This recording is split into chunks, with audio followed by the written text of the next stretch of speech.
Hi guys, and welcome back to another edition of Ask Andy.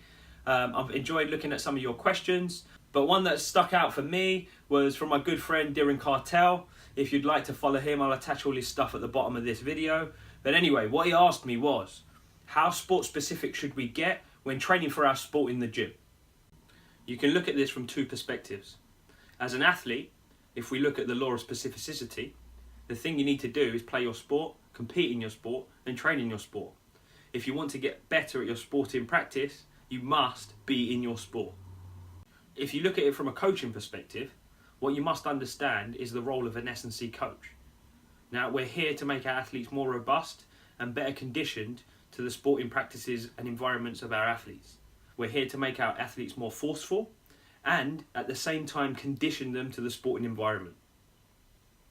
If you understand biomechanics, anatomy, kinesiology, appreciate physics, and have an understanding for physiology through energy systems, you can start predicting and programming for your athlete.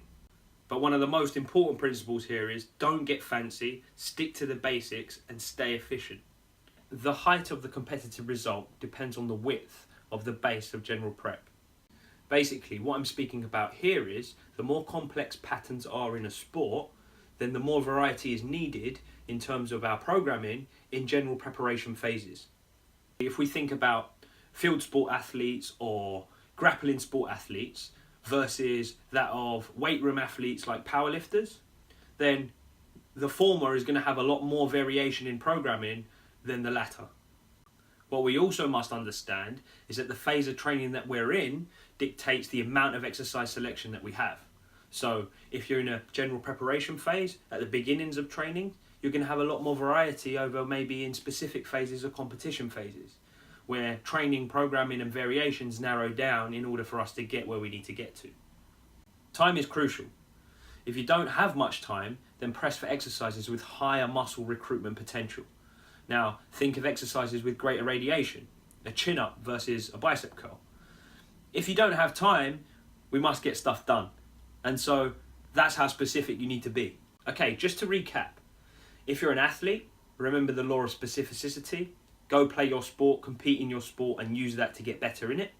Use the weight room as a supplement to enhance your performance. And if you are a coach, on the other hand, remember your role and remember what you are there for the athlete. The sport of the athlete dictates how much variation you have in preparation phases. And also the time frame in which you have with them also dictates how quickly you need to progress through. And lastly, the phase of training dictates the exercise selection at disposal. If you're liking these videos, please like and share. Remember to keep commenting your questions and I'll do my best to answer them.